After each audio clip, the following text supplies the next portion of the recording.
Good evening. Thanks for joining us. I'm Jay Price. I'm a military and veterans affairs reporter with the American Homefront Project here at WUNC. My first experience as a military reporter was in 2003 when I was deployed to Kuwait with the 82nd Airborne Division to prepare for the invasion of Iraq.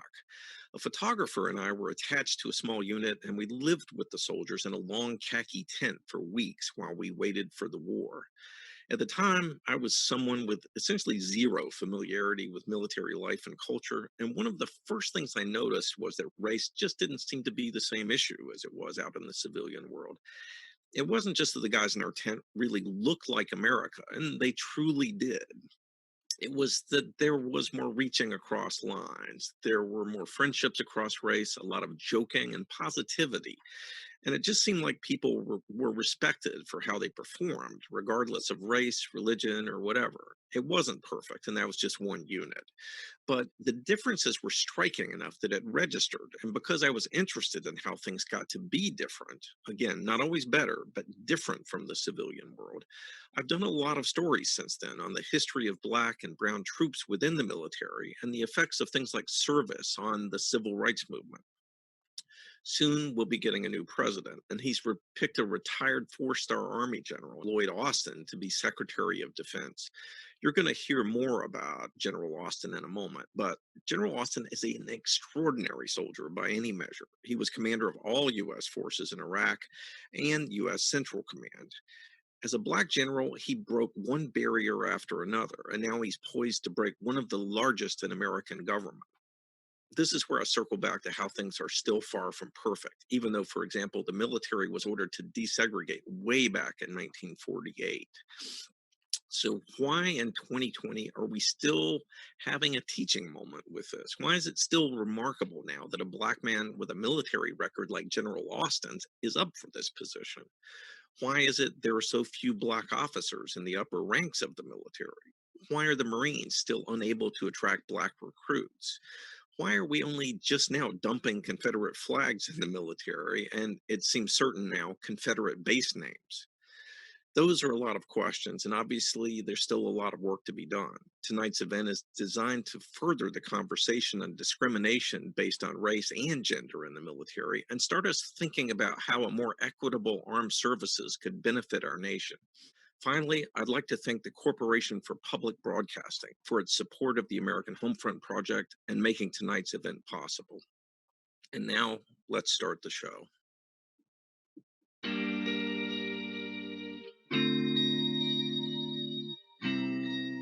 I'm Leoneda Inge. This is Tested from WUNC, a look at what the day's challenges tell us about where we are, what we believe, and who we want to be in North Carolina and the South.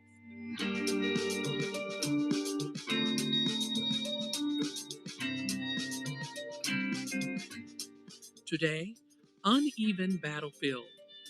Research shows our U.S. military isn't as large as it used to be, but it is definitely more diverse.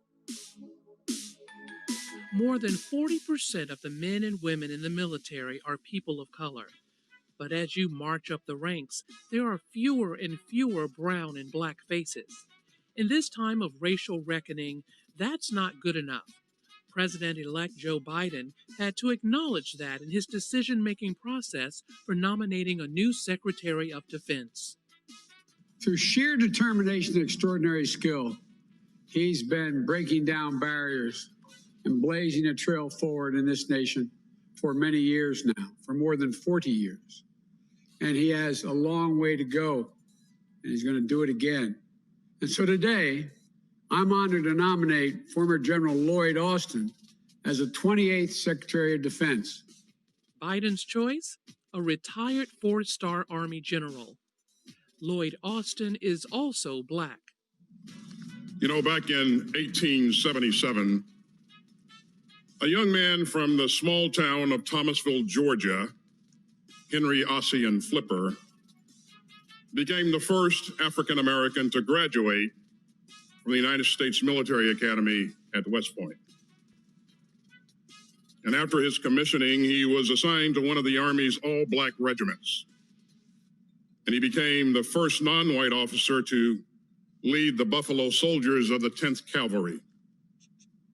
And so fast forward to today, nearly 150 years later, another native son of Thomasville, Georgia, stands before you as the Secretary of Defense designate. Defense secretaries don't always become household names, so this may not seem like a big deal to some folks, but it is.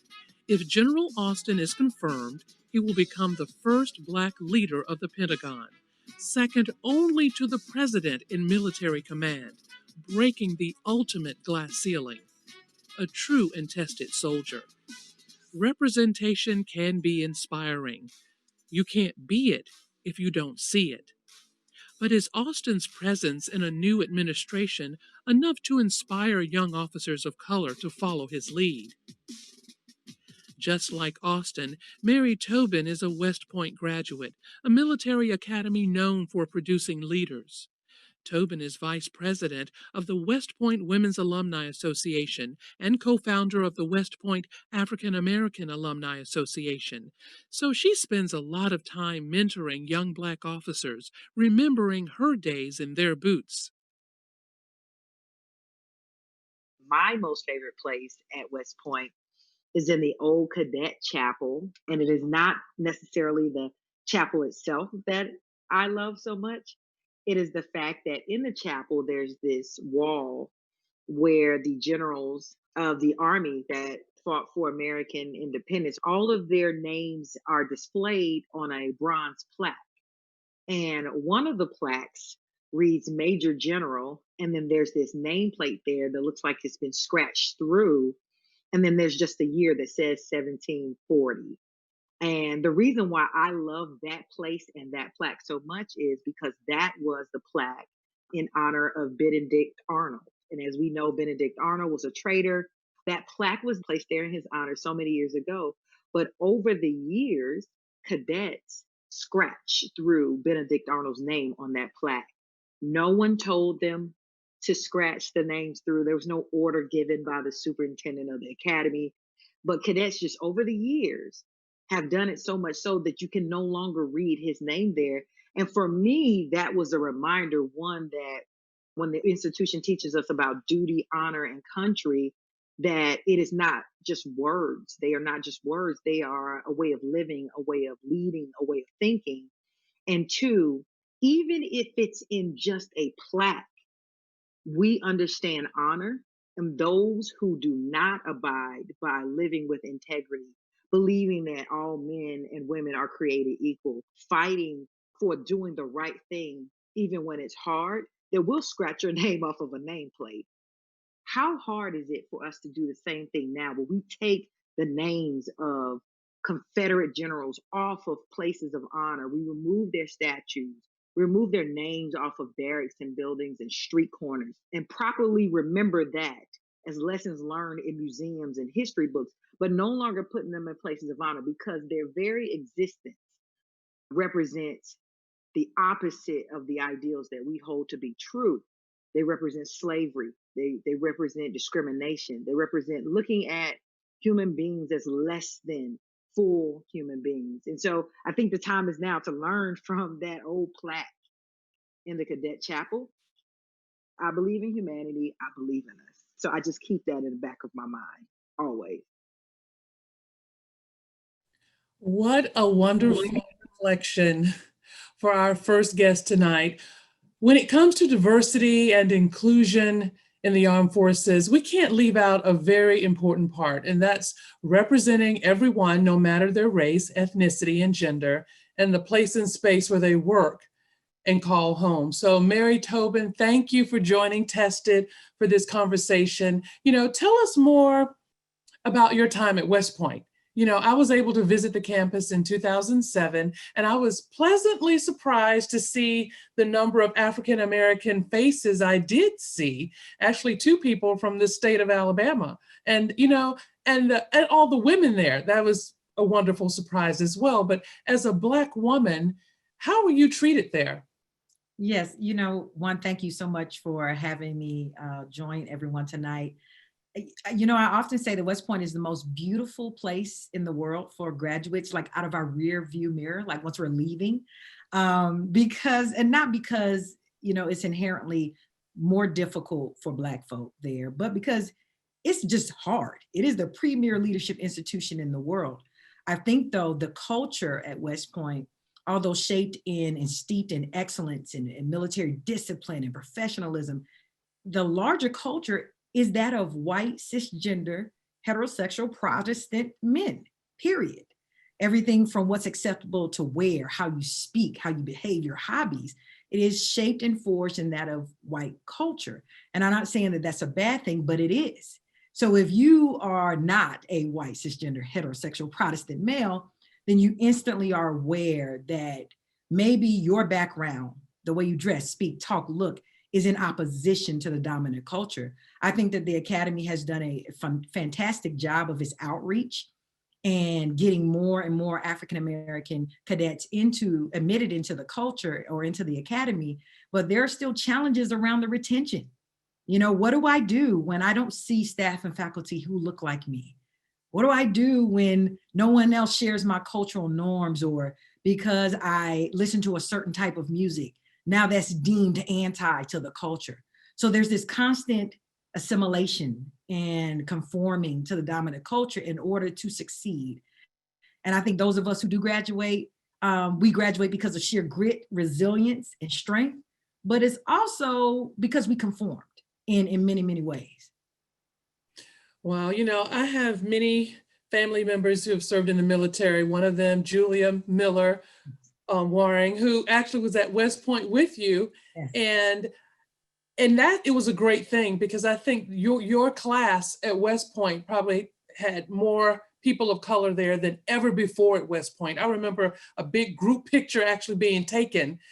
I think it was in Essence magazine, all the women, they were like, look at all these Black women at West Point. And I know a lot of credit is given there of why you succeeded and why you survived, because a lot of women and women of color did not survive years before you. They dropped out quickly. Yes. So I know many people, you know, who look like us have enlisted in the Army, the Navy, the Air Force, Marines, because they love this country and they wanted guidance. They wanted a respectable career path, right? Who doesn't want that? Yeah. But many also believe that, you know what, I can be all that I want to be. And that's what you were told, actually, I guess, to even help encourage you to be in the military. But did you ever want to be like this high-ranking officer, Mary, you know, like this 4 or 5-star general? And, you know, and what did you hear from some of the Black officers that you mentor even today? You know what, I often joke, there was this shift in high school where I went from like P. Diddy and Biggie Smalls on my wall to like General Colin Powell. And like there was this shift there. I think mainly because I feel like the military in a lot of ways represents the closest thing to a meritocracy in our country. It's like, I know exactly what I need to do to succeed, right? As much as possible. I know how to go from a private to being a general. So in a lot of ways, I set my initial goal. I will be the first Black woman chairman of the Joint Chiefs of Staff, period. That was what my goal was. I think once I got into the pipeline, you know, at West Point, and then even after I graduated from the Army and went into war in Iraq, you know, I discovered something about myself. And I've said this to my mentees. I feel like for a lot of my white brothers and sisters in arms, they serve this country because of what they believe this country to be. And for a lot of Black folks, we serve this country because of what we hope it can become. And so I think a lot of my motivation then became, okay, even when I'm getting smacked in the face because I'm a woman in an all-male unit, or even when there are off-color jokes being made about Black folks and eating watermelon and the type of music we listen to, Mary, suck it up, let it roll off your shoulders, because every step of the way that you succeed, you can bring somebody behind you. So there's kind of this mentality where you go, you know what, just like Colin Powell, Henry Ossian Flipper, the first African-American graduate of West Point, paved that pathway for me, I'm gonna pave the pathway for someone else. But I think post-military, what I realized is, you know what, there's a better way. Like, we don't just have to survive. racism can be eliminated from the ranks. Things can get better. There can be more Black officers at the top ranks. It's possible, but leaders have to have the will and the courage to do so. So now I think even as I mentor younger Black officers who literally, as the young folks would say, have no chill, they speak out on issues of social justice. And I'm like, wait, don't do it. But at the end of the day, they are literally upholding the values and the principles that we teach them. Like, choose the harder right over the easier wrong. Speak out when you see something that's not right, right? And so I think I've even transitioned how I mentor, because I have the courage now, right, to really forge a pathway for officers behind me. So wait a minute, I have to write that down. Choose the harder right over the easier wrong. Yeah, that's a part of the easier wrong. That's a part of the cadet prayer at West Point. Is it part of the cadet prayer? Wow. You know, the American Homefront Project that's based at WUNC recently reported on the One Navy task force. And so the Navy wants to know, why are there 268 admirals in the Navy and only 10 of them are African-American? And most of them are rear admirals. So they're not, you know, full admirals. So here is Rear Admiral Alvin Holsey. He oversees the One Navy task force.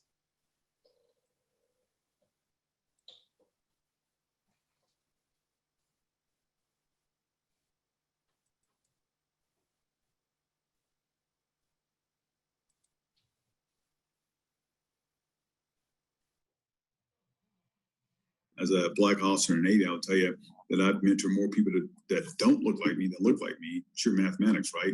But I will tell you also, because there's very few guys who've come before me in small numbers, someone who don't look like me had to reach out and engage and make a difference in my career.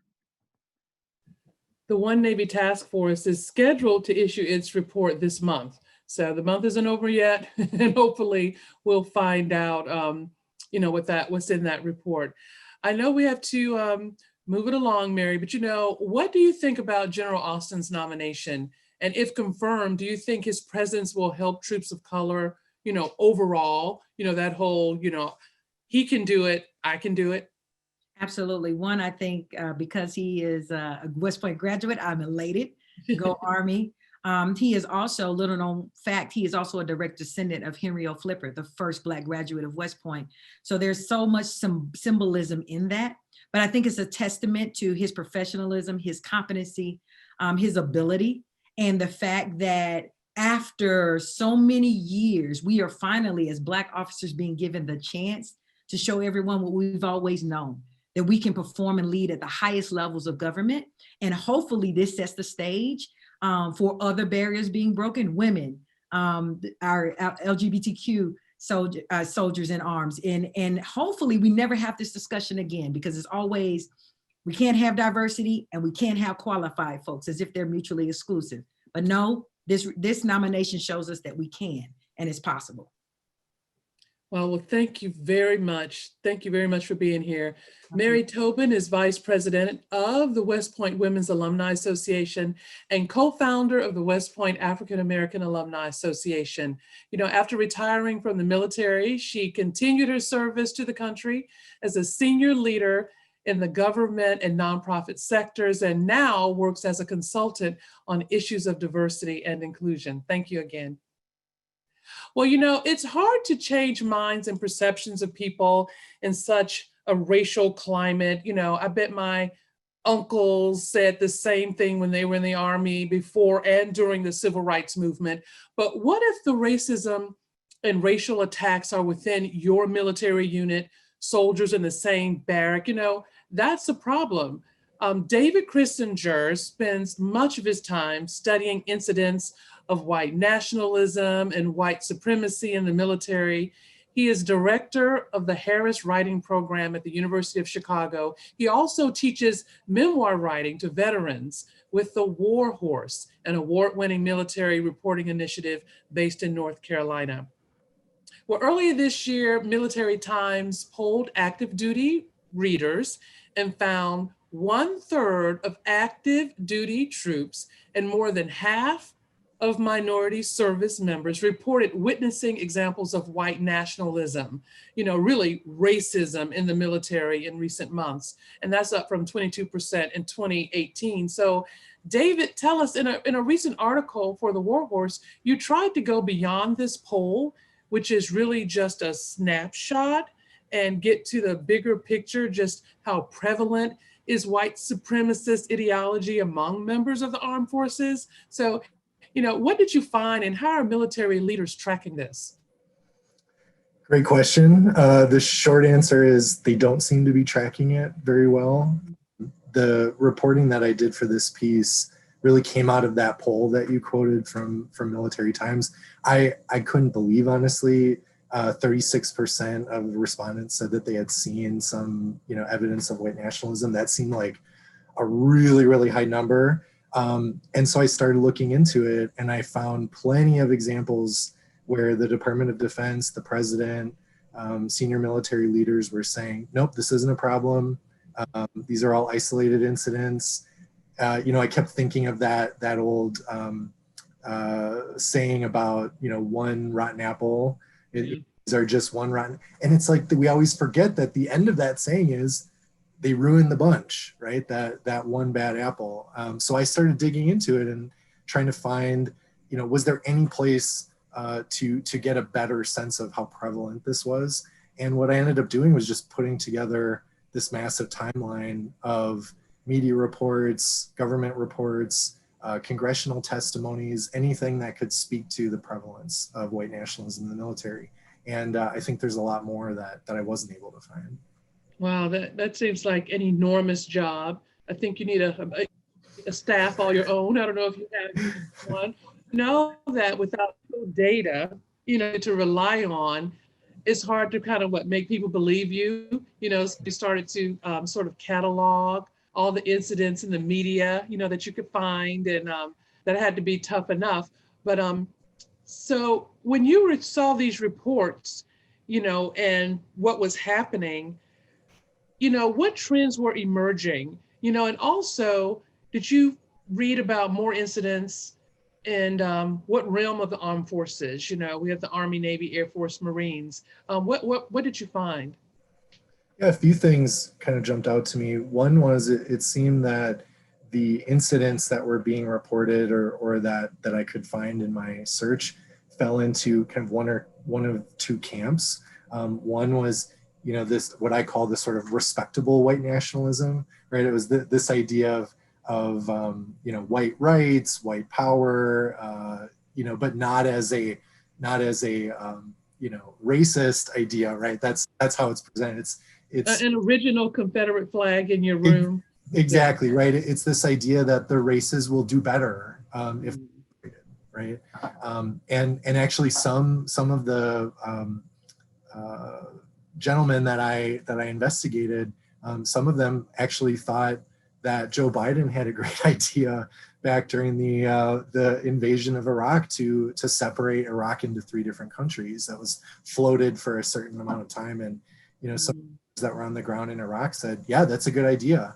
If the Shia and the Sunni can't get along, separate them. And that thinking kind of translated into some of these online groups, is sort of centered around white identity. And then the other group are the, overtly violent incidents where, trying to steal weapons, planning attacks, being caught by undercover FBI agents, plotting things. So this is not just a rhetorical issue. There's lots of violence that's being stopped and violence that's still being perpetrated. Most of the reports that I saw were coming out of the Marine Corps. That could just be that the Marine Corps is reporting on it and they're trying to show that they're taking it seriously. But it's impossible to tell unless we get access to the data for which troops are separated or punished in some way because of white nationalist ideology. And that's just a number we don't have. Well, it actually sounds a bit scary to me, especially because it's not being tracked, the way that it should be. And that could actually deter, and I'm sure it has, many people of color from wanting to join the armed services now. So, and I know that, you know, that's kind of what recruiters are in the whole process of you going through, you know, basic training. So it makes it seem like people are slipping through the cracks, you know, or maybe they're good at something. So that's, you know, because they have all these tattoos, for example, because I know they do look at that, that maybe they're saying, well, he's good at this or she's good at that. So we're going to let them on in. And then, you know, this is what we get. So I guess what else could the military be doing to stop this? Well, one thing that I think makes this a really difficult problem to address is that being racist or believing racist things is not against the law, right? So there's no mechanism that the military can sort of implement right away. The two areas that they can use to punish service members, they have to do with belonging to extremist organizations or recruiting for extremist organizations. And sometimes there's definitional battles of like who's a member and who's not a member. You know, the nature of these organizations has changed over time, or that it somehow disrupts order in their unit. And it's really at the discretion of the commander. And so if the commander doesn't think that the behavior warrants further investigation or punishment, then there's no record of it whatsoever. And so it's hard to tell, you know, of those 36% of the troops who saw white nationalism, were these, you know, people being racist? Were these people threatening violence? Were these people recruiting for organizations? We don't have that granular level data. But I can imagine that it's a pretty miserable place to be if you're constantly seeing people around you, you know, making it clear that they don't value you as an equal member of the team. Well, lastly, do you think there's political will to do something about this? You know, President-elect Joe Biden will be sworn in soon, and then we see one of his first actions has been to elevate, you know, General Lloyd Austin for one, you know. But I wonder, you know, anecdotally of what you've read and perceived out there, is there will to do better? Well, I certainly hope so. I mean, I think some of the trends that we saw during the Trump administration, whether it was, you know, downplaying these incidents or removing funding from organizations whose mission is to reduce white nationalism or to rehabilitate neo-Nazis, you know, those sorts of things I would love to see reversed. I haven't seen the Biden, you know, President-elect Biden put anything out on how he's specifically going to address this, but I would imagine he would be more interested in addressing it than the current administration.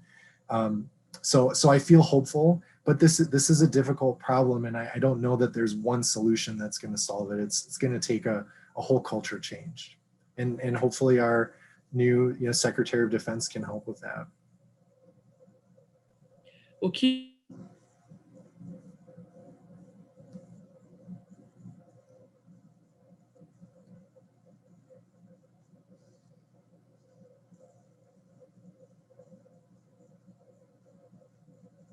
with the War Horse, an award-winning military reporting initiative based in North Carolina.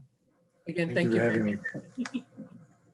Well, it is time for us to move on with our program. That's it for this episode of Tested, but don't go anywhere. We're taping another episode about barriers to diversity and inclusion in the military for the podcast Embodied with Anita Rao. And later we'll take your questions for all our guests at the end of the night. And if you're worried you'll forget, go ahead and submit them now using the Q&A function at the bottom of your screen. The second part of our show starts now. In the fall of 2019, I was a budding journalist living in New York City. I had an internship with the Oral History Project StoryCorps, which documents American history through personal stories. I spent each morning with my headphones on, listening to everyday people from around the country talk about some of the most intimate moments of their lives. It was that very same year that Barack Obama officially signed the repeal of Don't Ask, Don't Tell. Over the course of the next 3 years, I listened to interview after interview of service members and veterans talking about their life under that policy. I remember the story of a gay Navy veteran who served in Vietnam and talked about being debilitated by the fear of being outed. Then there was a conversation between some active service members who poured their enthusiasm into the microphone, talking about celebrating their love publicly for the very first time. 4 years later, I was working as a radio producer in North Carolina when the military opened all combat positions to women. And I naively thought that my professional career in journalism was going to be marked by institutions slowly but surely catching up to the pace of changing cultural norms. But as I've learned over and over, that story and that idea of a clean, linear narrative is much too simple. The American military, like all institutions built and shaped mostly by those who've held the most power, is subject to change course and fail to protect the rights of those on the margins. And that is exactly what has happened over the past 4 years for trans service members. They were told in 2016 that they could serve openly, and then 1 year later notified of a policy change over Twitter. Now, change is likely on the horizon again. This is Embodied. I'm Anita Rao. For decades, being openly transgender while serving in the military was grounds for discharge. That policy was in place when the two people I want to introduce to you tonight joined the military. Bree Fram is an officer in the U.S. Air Force, and Samson Gibbs serves in the Marine Corps. They were both on the job in 2016 when President Obama's Secretary of Defense Ash Carter lifted the ban for trans service members. In the years since, they have navigated the roller coaster of policy changes in their personal lives and as advocates with the group SPARTA. SPARTA supports actively serving transgender military members, veterans, and their families. Lieutenant Colonel Bree Fram is Vice President of SPARTA and currently the highest ranking out transgender officer in the Department of Defense. Welcome, Bree. I'm so happy to have you. Thank you for having me. It's a pleasure to be here. Also with us is Sergeant Samson Gibbs, SPARTA's Marine Corps chapter leader and a Marine stationed at Camp Lejeune right here in North Carolina. Welcome, Sam. Thank you, Anita. It's great to be here. So I would love, we've kind of painted the history, this back and forth that we've been going through in the past 4 years. And I'd love to take you all back to the moment in 2016 when you first heard that the ban on trans service members was going to be lifted. Bree, maybe you can share some of your memories from that day. Yeah, that was an incredible day because not only was I excited for the prospect of open service for so many people that I knew and cared about and their chance to be who they were, it was also the day I came out as trans because for so long I had been living a life where the merest hint of who I actually was could cost me my career for something that had absolutely nothing whatsoever to do with my ability to serve. So it was a nerve-wracking moment, but it was incredibly exciting to come out to my coworkers, to come out to friends and family, and to face all of that emotion on one day. Yeah, you can say that one will never be leaving my memory. So you did it all in one day. You heard the notice and then you pretty quickly turned around and came out publicly. It happened that fast for you. Well, I had a little advanced warning that it was coming from my work with SPARTA. We had done a lot of the run-up work to get people in front of senior leaders in the Pentagon to make sure they understood that this policy change was feasible. It's possible. We weren't this set of boogeymen that was going to come and ruin the military. So we had an inkling it was coming, and we thought it would be in Pride Month. Right at the end of the Obama administration. So I had both a letter to colleagues and a Facebook post to my friends and family ready to go when the Secretary of Defense started speaking to announce the end of the ban. When he wrapped up, I hesitated, but I hit post, I hit send, and then I ran away. I went into the bowels of the Pentagon, found the gym, and I like to say I went nowhere faster than I'd ever gone before and probably burned the motor out on one of the elliptical machines down there. But when I got back to my office, the reception was incredible.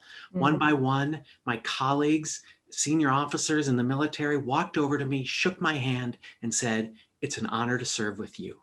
I was floored because it was the reverse. It was my honor to serve with them.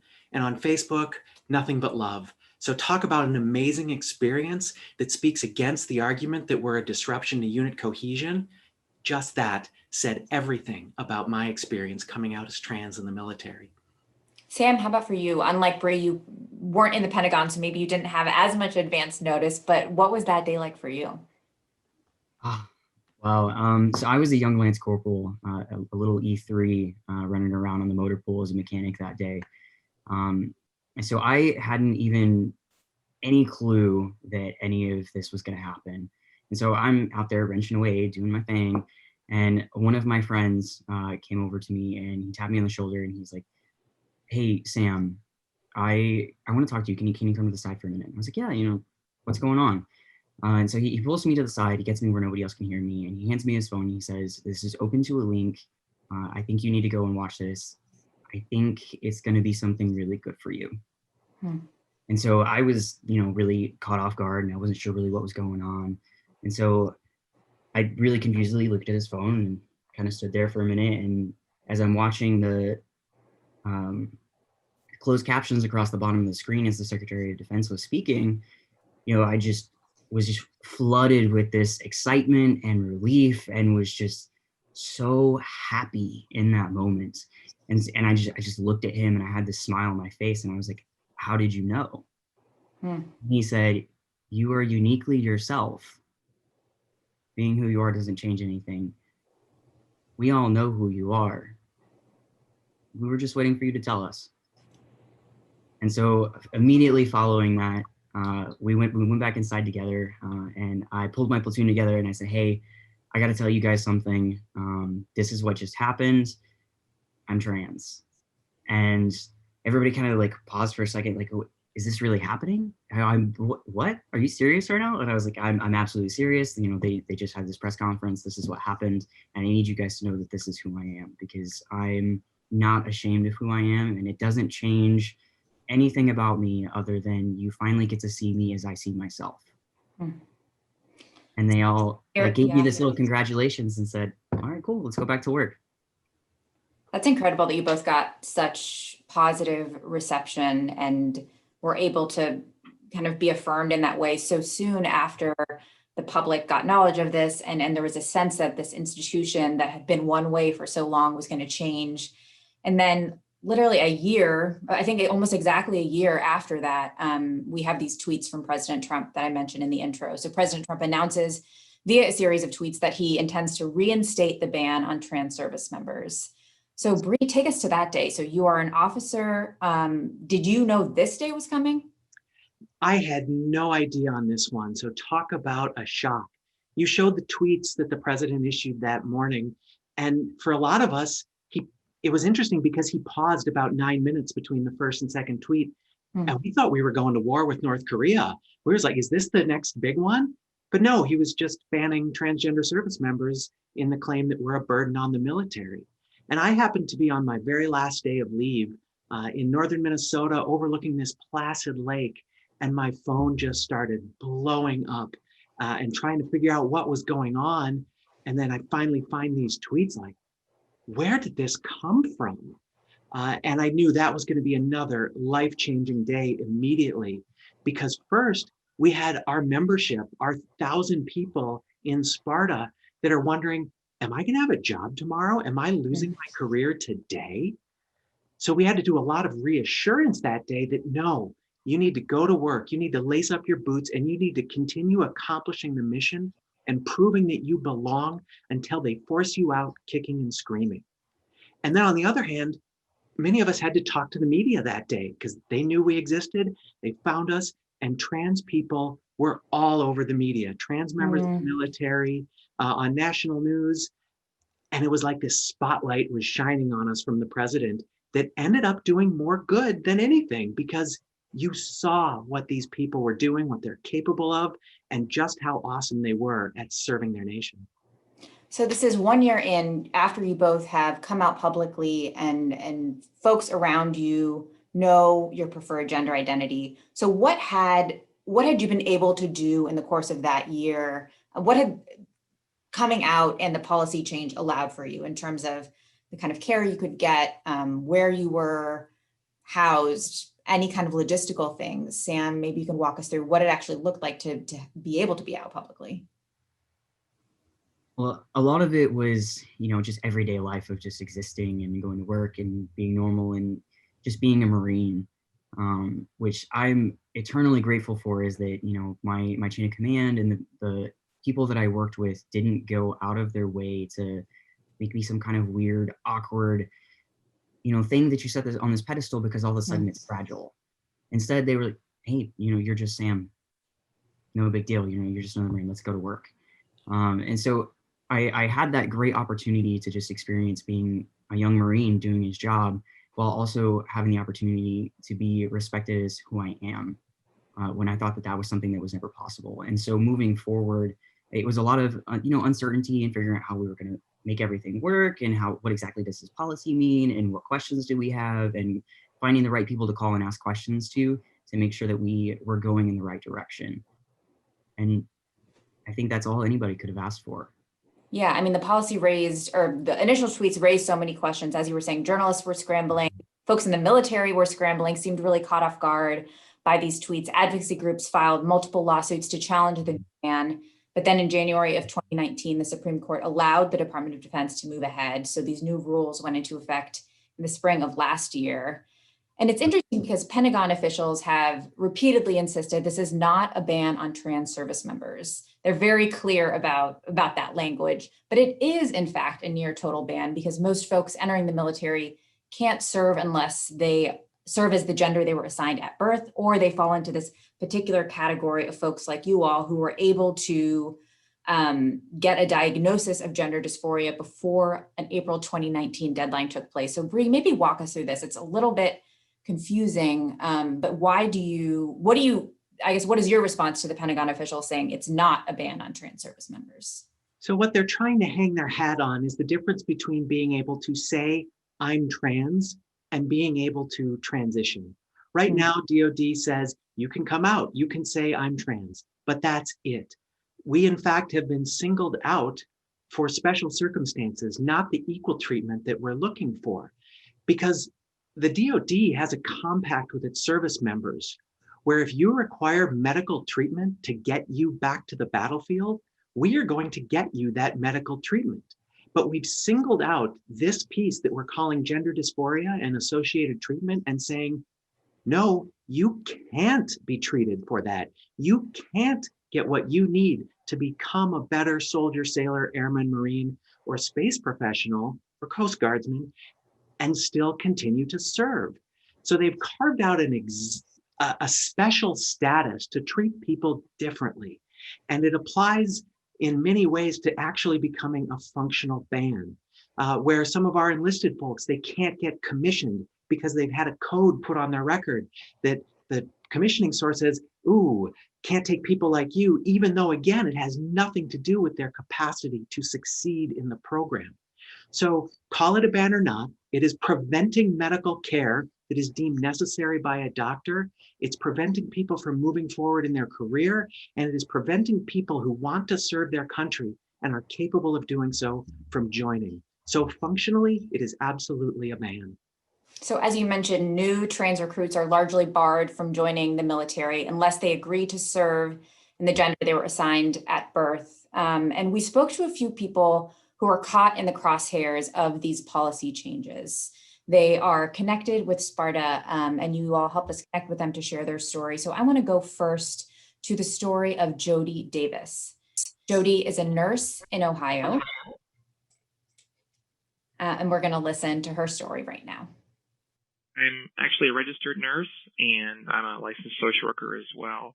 I think I'm doing pretty well and pretty happy with where I am in life, but I would like to be able to rejoin the military. I think it would be a great challenge to work with people coming out, people getting reintegrated into society. That's a really fragile time, and I think I'm qualified and experienced, and I think I would add some value. The waiver necessary for me to serve as a female, the waivers have not been approved. They've been held up. The administration isn't very amenable to these And we're hoping things will change with the new administration, that there'll be a renewed openness to trans service. So Jody is one of roughly 300 members of Sparta's Future Warriors, which is a group of trans people who are trying to join the military and serve their country. These days, Sparta, as we've spoken about, advocates for active duty trans military members as well as veterans and their families, offering peer support, public outreach, and help navigating military policies. Through Sparta, we also connected with another future warrior, someone who is ready to enlist, but is waiting for policy change to be able to do so. Let's listen to the story of Kason Bradley of California, another future warrior who Sparta helped us connect with. Ever since I was little, I'd always say I was going to be in the Army. I talked to my recruiter and I told her, hey, I am planning on medically transitioning. What is the policy on this? She told me I wouldn't be able to transition if I wanted to serve. So I actually stopped looking into joining the military because it actually meant more to me to be able to genuinely live as my true self than to be struggling while in the military. So I switched to the Marine. I spoke to a recruiter. He's like, no, we can do it. We can get the paperwork. It's a process, but we're down to, ride out the process with you. And I was like, okay, that gives me hope.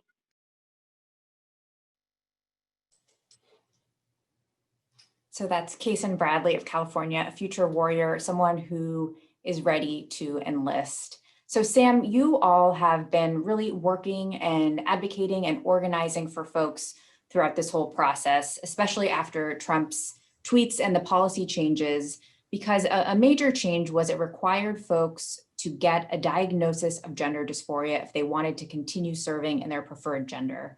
So could you talk a bit about the need for that diagnosis and what it has meant for you all to support people in figuring out whether that's the right step?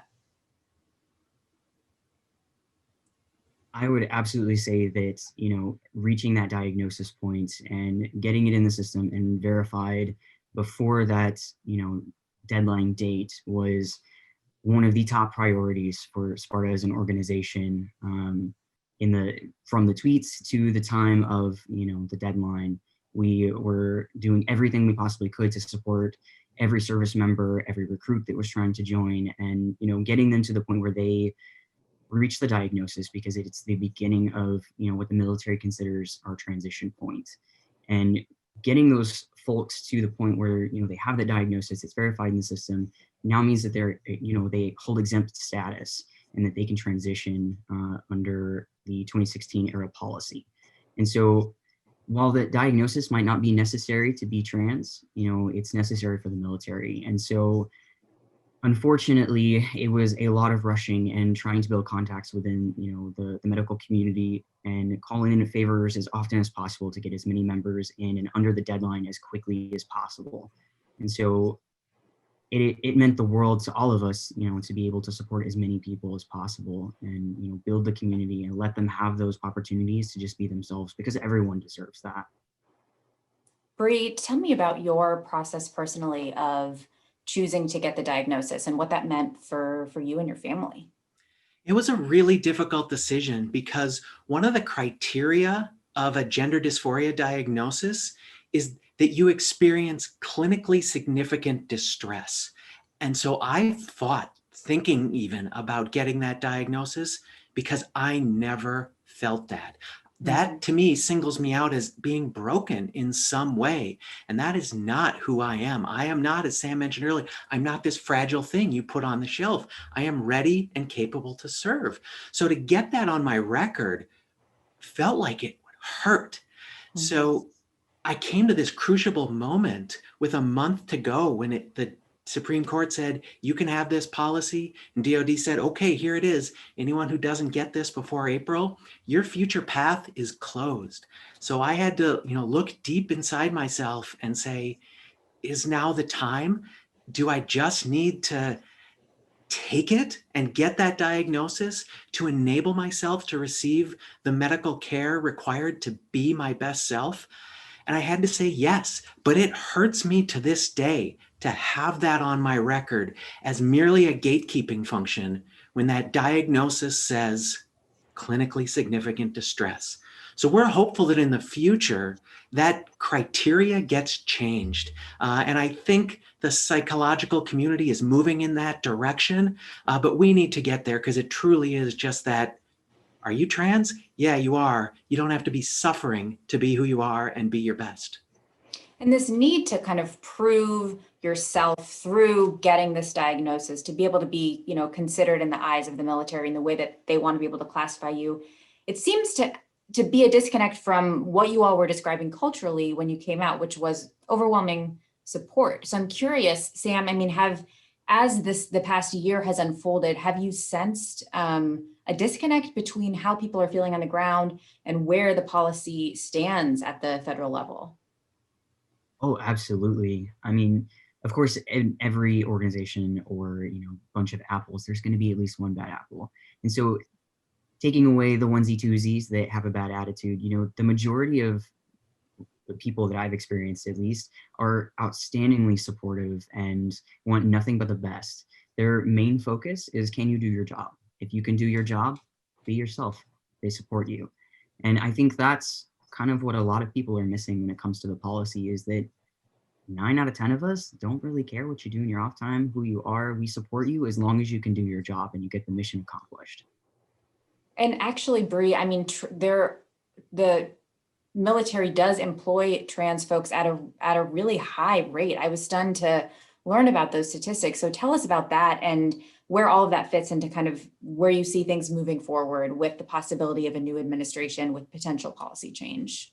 Yeah, the Department of Defense is the largest employer of trans people in the world. And that's amazing to think about.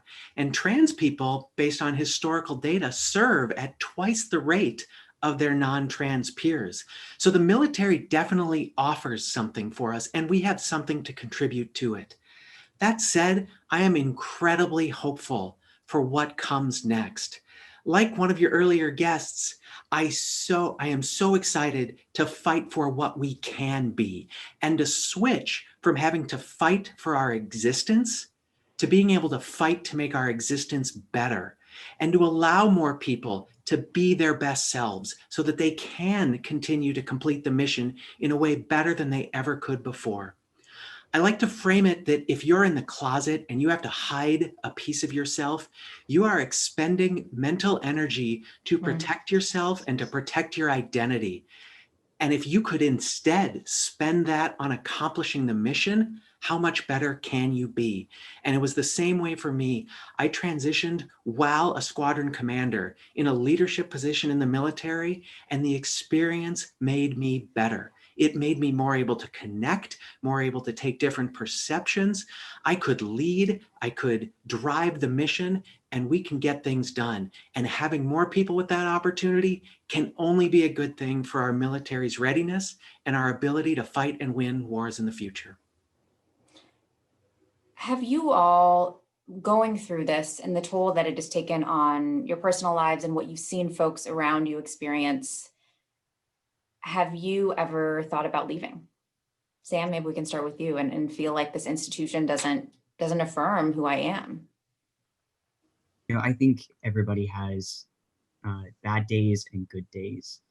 So on the bad days, you think, what am I really doing here? But then you have more good days than you do bad days, right? And so it would be naive of me to say, I didn't have a day where I felt just let down and disappointed, but overall, which is the majority of me, and so I'm going to say that this is my official answer, is that I don't want to leave. I don't think about leaving. I think about staying to make this a better place, not just for myself, but for everyone that comes behind me. It's not about me. It's about the Marines. It's about the service members that I serve with. It's about the American people. It's not about me. Bree, I'd love to hear your answer on that too. And maybe within the context of those folks out there who haven't been able to join because the military says you're no longer welcome anymore. Why is this still an institution that you think that they should try to be a part of or want to be a part of? Well, like Sam said, I have never wanted to leave, but Sam summed it up so perfectly about that military ethos of leave no one behind. And as much as anything, It's a responsibility of ours as leaders in the service to show that the path can be better for those that follow us. And we are excited to bring in new trans recruits, to allow those people that are currently serving to be their best self. Because as we look at how we're going to fight wars in the future, those are going to be wars of cognition. And the thing that I want most from anyone is what's up here. And if that brain happens to be in a trans body, I want them serving next to me, because that's the brain that might revolutionize cyber warfare. That's the brain that might revolutionize the way we fight in space or utilize AI and new robotic wingmen. Those are the people that we need in our service. If they are capable, I want them. And so to those people out there that might be thinking about joining the military, join us. We can make it a better place. We can make the country better and the military stronger all at the same time. Do you all think that the Biden administration will bring about significant change, will reverse this existing policy, will put things back in place to where they were in 2016 or even before?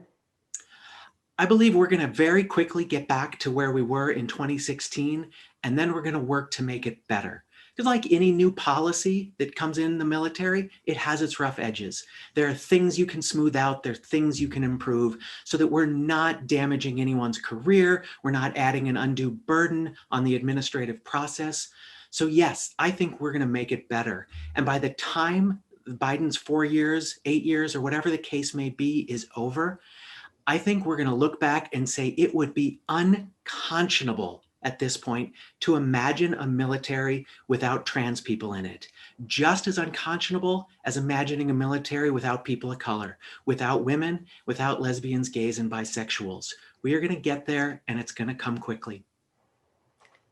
Before we close out, I want to listen to the story of one more Sparta future warrior who we spoke with. This is Marcus Lacalzo in New York. Let's listen. So my current career field is I work in the film industry. I'm a special effects technician, and I feel this industry right now is very self-indulgent. Having some kind of balance or being part of the military reserve branches, such as the National Guard or the Navy Reserves, would really give me like, okay, I can take these jobs now, and then I still have my military service to give me that inner sense that, you know, that I'm also doing something important. I would rather be helping fight forest fires or, you know, working on a boat, working on a ship, helping the country, helping the community, also paving a way for trans people in the future. Like, this is a really big milestone that's going to change a lot of lives. And there's going to be a lot of people after me who want to come forward and want to do this kind of work. And the group now that wants to go in will definitely help make things easier for them in the future. I want to be a part of that. That was Marcus Lacalzo in New York, one of Sparta's future warriors. My guests have been Lieutenant Colonel Bree Fram of the United States Air Force. Bree is also the Vice President of Sparta, an advocacy group for transgender military service members. Also been talking with Sergeant Samson Gibbs of the United States Marine Corps. Sam is also a Sparta Marine Corps chapter leader. I'm going to ask you both to stick around for some Q&A, but first, just thank you so much for joining us. It was our pleasure, Anita. Thank you for having us. Thank you for having us. So I want to bring back Leoneda and the guests from the first part of our evening show, Mary Tobin and David Christinger, and we would love to hear any questions you all have. What did the conversations tonight make you think about? Or if you have any questions for American Homefront reporter Jay Price, he'll also be joining us. You can use the Q&A function at the bottom of your screen to submit a question or thought, and Leoneda and I will put the questions to our panelists as soon as we get them from you. You know, I have some already, Anita. Great, go for it. Roll in. I think this one is for Mary. It's from Grant. The U.S. military has a track record of killing people of color, civilians, and supporting regimes with documented human rights abuses. Will Black representation in the Pentagon change that harmful pattern? That's a big question, Mary. A really big question, no pressure. You know, my hope is yes, but I think that speaks to diversity overall. I think what we forget is that it is not just having more people of color or more women or more members of the LGBTQ community in position that we celebrate. It's that you're getting diversity of thought and experiences and background. And so my hope is that, you know, if there's ever times where leaders have to contemplate making those decisions, that someone who has experienced those types of conflicts or been a part of those tensions because of their own background, they will bring more levity to the table. They will bring extra options, different courses of action, right? So, you know, I come from a low socioeconomic community. Violence has been a part of my story. It is not my story, but it's definitely a part of my story. So when I was in war, I did find ways to talk and negotiate more so than responding in kind with violence because of my background. But that's just one example. So my hope is, yes, that diversity of thought will create diversity of solutions as well. Thank you very much. I have a question for David. It's from Mel, and it's the question is, did Mr. Kissinger see any evidence of women in the military participating in white supremacist activities? It's a really good question. No, I didn't actually. And I saw the question come in, and I thought, such a great question. I started Googling. I have yet to find an example, but there is some really interesting writing that's been coming out the last couple of years. There's one book in particular called Sisters in Hate that's really, really well done, talking about how women participate in the white nationalism movement. It wasn't specific to the military, it was the country as a whole. But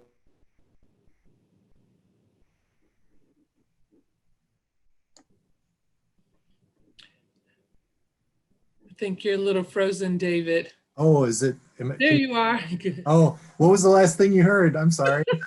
Well, you were talking about the book, definitely, and I guess some comments after the book that you located about hate. Yeah. Yeah, just that there, I think there's this new attention on the fact that women are a part of the white nationalism movement. This isn't just a male dominated thing. And so I guess I wouldn't be surprised if there have been some women, but I haven't found any evidence of that. But it could be a good follow-on piece. So I'll keep looking into it. Keep doing it. Anita, do I have time for one more question? Sure, go for it. This one, I don't know if this one is for Mary or David, but are there any, it's from Otis. And the question is, are there any effective, independent, objective mechanisms currently in place to detect, discipline, and to weed out discrimination among officer and enlisted personnel? I guess almost anyone could answer that. Do you know of anything in place? You know, I'll say one of the really cool, but very, you know, I think everybody thought it was very minimal that happened this summer was the Army or the military as a whole decided to have blind board packets to remove the pictures from the actual packets that go before promotion boards and those boards who decide on schools. I'm going to challenge the military openly to then remove also names as well. But we know that unconscious bias actually impacts systemic racism overall, right? So I have a very Eurocentric name, Mary Tobin. But Keisha Jackson comes with some other biases there. I think you're going to see this shift, this slight but very important shift happen over time. I also say the Air Force, kudos to the Air Force, just told on themselves this summer and admitted that there is systemic racism embedded in the military justice system. Like they put out the numbers and you could see how it's skewed by race over the course of time. And then they're committing openly to addressing that. So I think transparency, but also doing small things is having a pretty positive impact on institutional racism. I'll add, I think it's an exciting time for this right now in the military, that we had the events this summer that sparked a conversation. And it's our job inside the military to keep that moving forward. There have been abortive attempts at this, or we do something and then 6 months later, it just kind of fades away. We need to keep that conversation going. We need to listen to the people that are facing these acts of discrimination, and we need to institutionalize the capability capability to support them. And just as Mary said, to remove those unconscious bias triggers that affect people so that we can make the best decisions for our people to make sure that they are capable of getting the job done. I like that. I have a question for you now. So this is a question from Matt asking about whether the military is a place where free expression of political diversity is different than it is in the general culture. And are there any rules about this, how you can express your political opinion? Jay, are you there? Yeah, sorry. There are rules. So there are some pretty clear rules, particularly as it pertains to campaigns. I think that sometimes these rules are translated to, especially the young enlisted troops, as something that's much more restrictive than they actually are. They're fighting to not just for the defense of the nation, but when you're fighting for the defense of the nation, you're also fighting for our constitutional rights, and they have a right to express their opinion on political matters. There are restrictions on being tied directly to a political campaign, stepping onto stage in uniform, et cetera. But that sometimes gets translated to, you will not discuss politics, particularly to reporters. There was one time I went out to a Trump rally and I counted 21 soldiers aside who were in uniform and asked them to talk, just give me their thoughts on Trump and what was going on here. Well, they weren't going to go on stage, but they had pretty clearly been told not to talk about this, and they weren't allowed to talk about this. And the one kid that I talked to, and I always think of them as kids because they always seem like they're all 19. Then, I go out one year and they're all 19. I go out to the war again the next year and they're 19 again. The one that I talked to, I got a call the next morning from the 82nd Airborne, and they asked, did I have his name spelled right, because they needed to get hold of him. And I said, why do you need to talk to him? Well, we just want to talk to him a little bit. I was like, no, I don't think you need to talk to him. And if I hear you've talked to him, I think I want to talk to you about this. They were going to counsel him. And, the only reason he talked to me was because he had the same lecture from his sergeant before he went out to the rally as the others. The only reason he talked to me was because he was getting out of the service in a couple of months. So he just laughed it off when they counseled him, but they talked to him. But they have the right to opinion. They have the right to express their opinion. They just can't speak for the military. Yeah, that's interesting. How about Sam? I wonder, Sam, if you or Bree have thoughts about that. I mean, from where you stand, is anyone ever afraid of speaking out and coming out with a political stance, or what they see as, a social justice stance that may be taken as a political stance? So I can speak for the Marine Corps specifically. I'm not too familiar with the other services policies on this, but for the Marine Corps specifically, like for example, with the campaign rally, we cannot attend any rallies in uniform. So if there's anything related to politics other than, going to the Capitol Hill and seeing our representatives, we cannot be there in uniform. For example, that might be taken as, the Marine Corps endorses this politician, whomever that might be. And so hearing Jay's story, it kind of caught me off guard a little bit, because I'm, again, not very familiar with the Army's policy on this. But, for the Marine Corps, that's highly unusual. That's not something that you'd see a Marine doing. If you see a Marine doing that, he's definitely in the wrong, and he's probably going to get in trouble. Unfortunately, that's how the case is. But like, for example, right now, I'm just myself. And as Sam, I'm allowed to have an opinion and to voice my opinion. But it has to be very clear that I'm voicing my opinion as Sam and not as the Marine Corps, or, an endorsement by the DoD or an endorsement by the Navy. My opinions are my own, and that has to be made clear. And I think to a certain extent that applies to all the branches.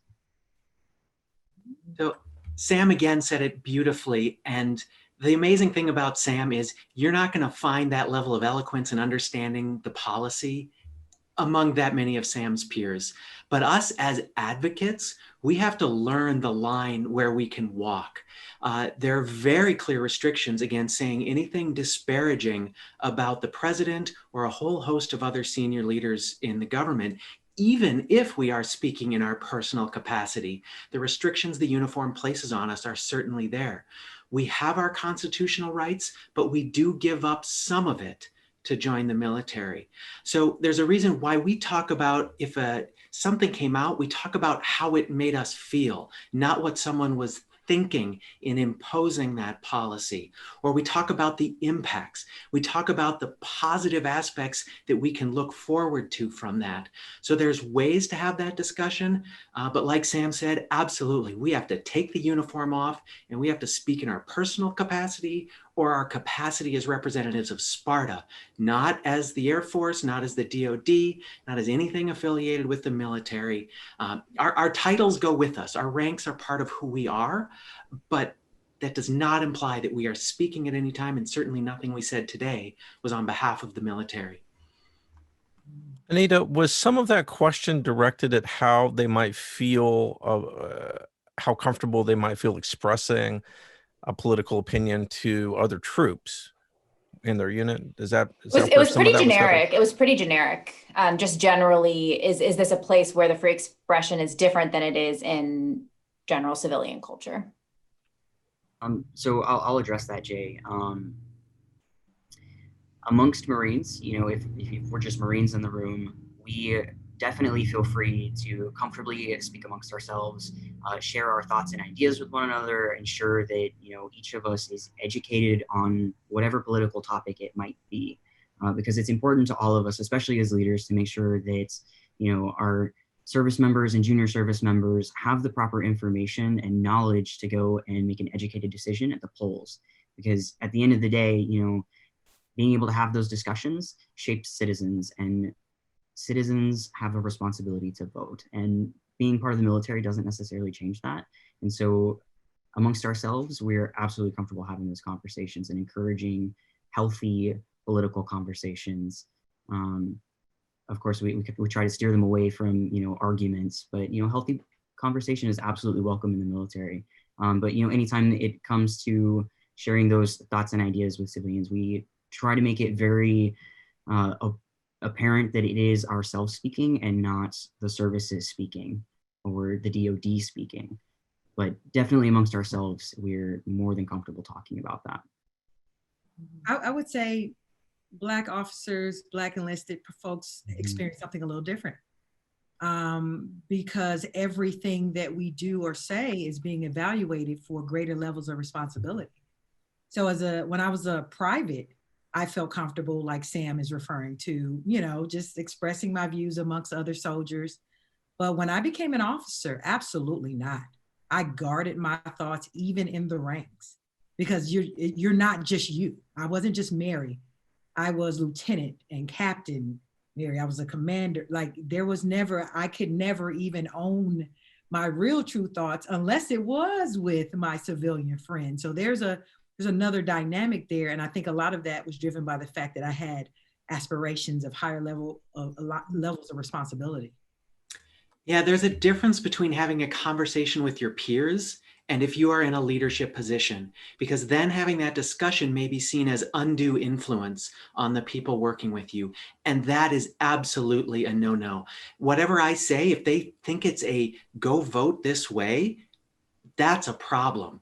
So we try as leaders to be as apolitical as possible. If we want to talk about issues, we will talk about issues. But again, it's the framing of them. It's the positive nature. It's the how do the facts fit into this? It's not, this is my opinion and I expect you to follow my lead on this one, because that's not my job as a leader and as a commander in the military. Well, I don't have a question right now, but it's a comment from Jesse. And it says, I agree that as long as you can do your job and accomplish the mission, that's all that matters. And I'm retired with 28 years as a first sergeant. Ooh-ah. Did I say it right? I don't know. That's what, I hope I, yes. Did I say it right? Yes, yes. One other question I have submitted by James, and they just asked this question, and I think we spoke on it already, but Mary, what do you think can be done to increase the number of African-American service members into high-ranking officer positions or leadership roles? Because, you know, not everyone can go to West Point or one of the academies. And I don't know, but how are the ROTC programs doing on college campuses these days? I know that's always been a channel to becoming an officer in the military as well. Absolutely. I love that question always because it's solution oriented, and that's what we're about, solutions. One, increased representation. And what do I mean? Right now, the pipeline to senior leadership positions in the military are those officers who served in the combat arms. So infantry, field artillery, armor, aviation, those war fighters on the front line.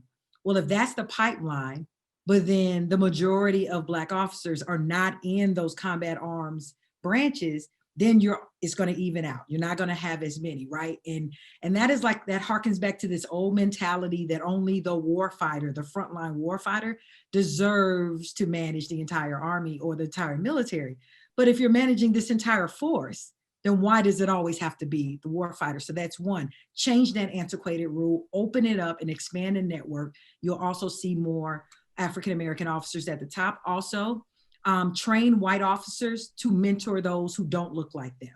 So naturally we mentor like, but if the majority of those in leadership and power are white men, white women, and they're not mentoring Black men and Black women, again, how will you get to know potential candidates for positions of higher responsibility? I'll lastly say the good old boy system is alive and well.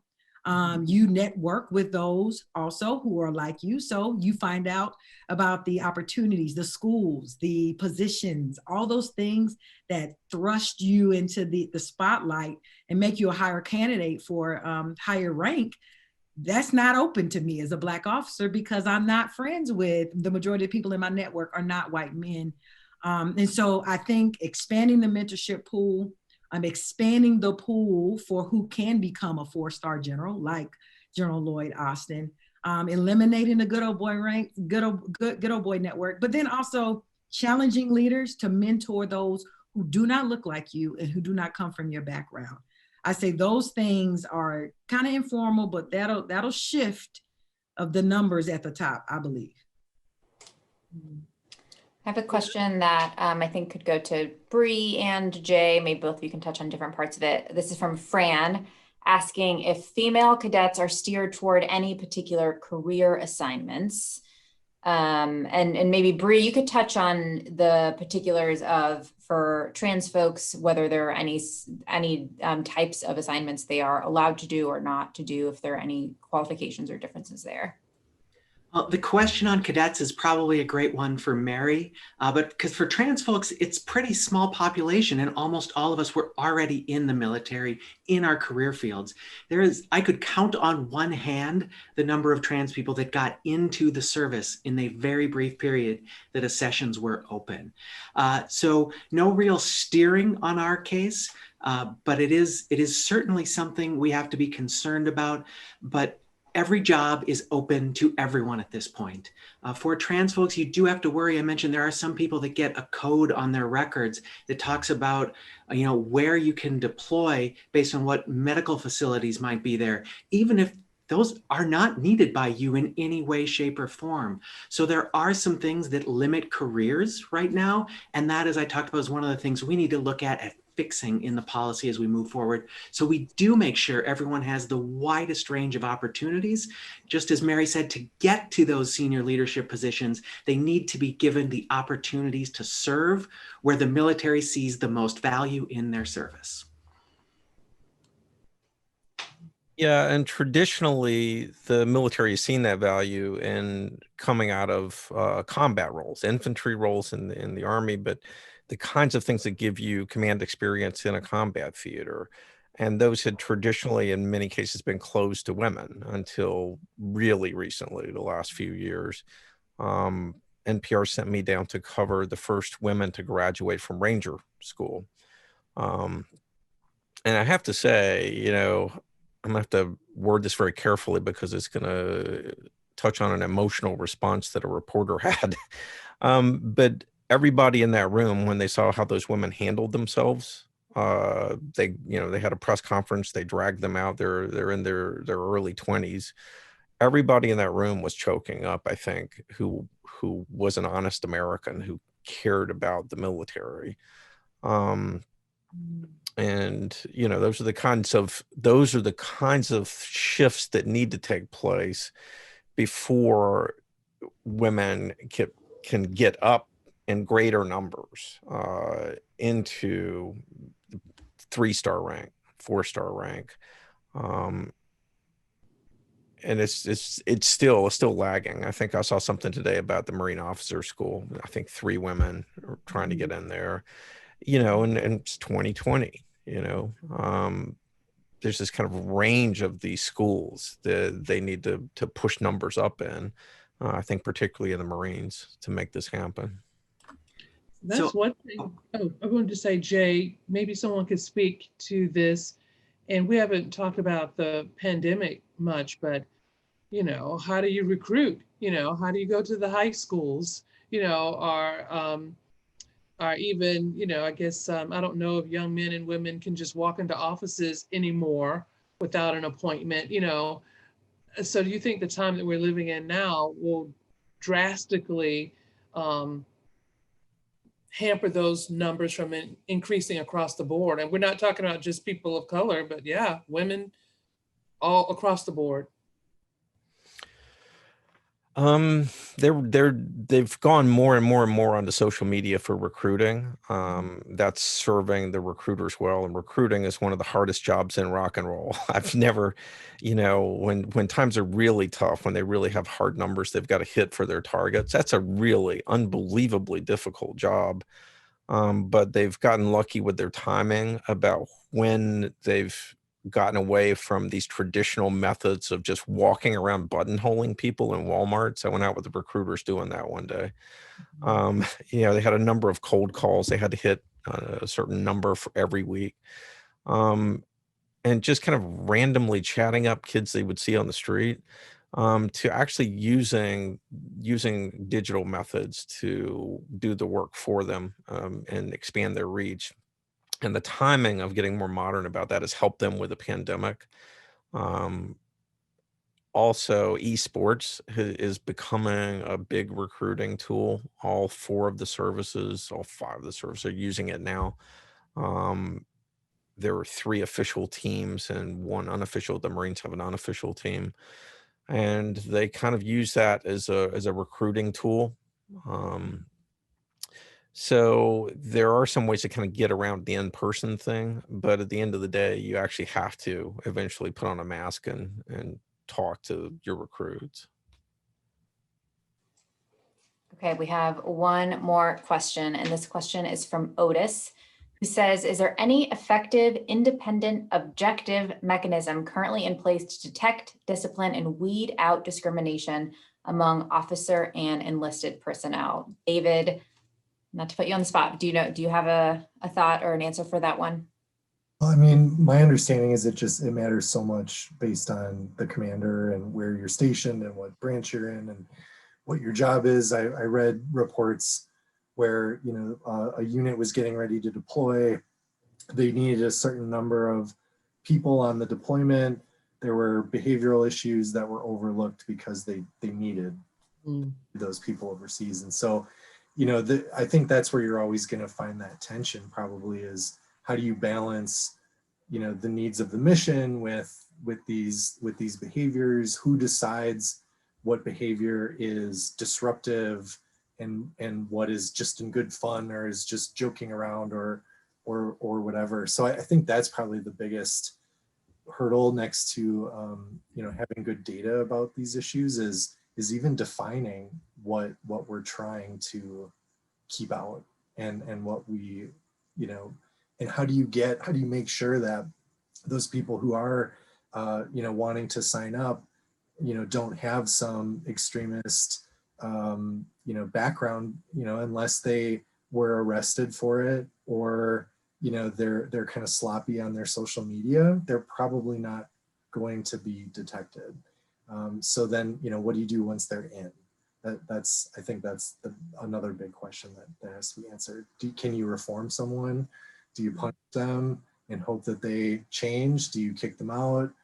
Right? I don't know what the answers are to those questions.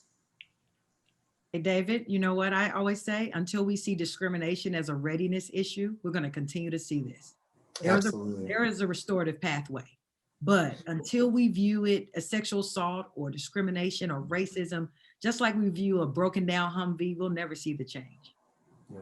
Oh, that's for sure. The best quote I've read about this, honestly, came from a former investigator in the Army who said, white nationalism in the military is like a drop of cyanide in your drink. It's just a drop, but it's bad.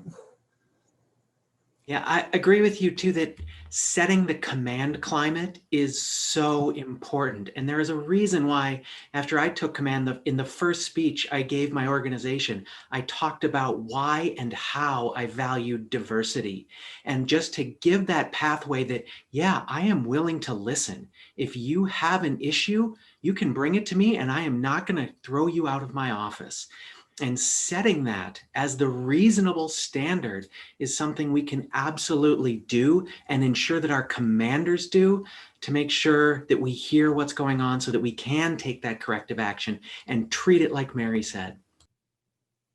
Thank you so much to all of you for joining us tonight, all of our wonderful panelists. Jay, our great hosts, Leoneda and I are so grateful for all the time you all spent with us. This event will make its way into podcast feeds for Embodied and Tested very soon. So please make sure you are subscribed so you don't miss an episode. You can find us on Apple Podcasts, Spotify, Stitcher, Pandora, iHeartRadio, NPR One, wherever you get your podcasts. We would love to have you with us. Yes, definitely. And thanks again to the Corporation for Public Broadcasting and definitely for the American Homefront Project and for sponsoring tonight's event. And thanks to you for supporting WUNC, North Carolina Public Radio. Please have a safe and wonderful holiday season.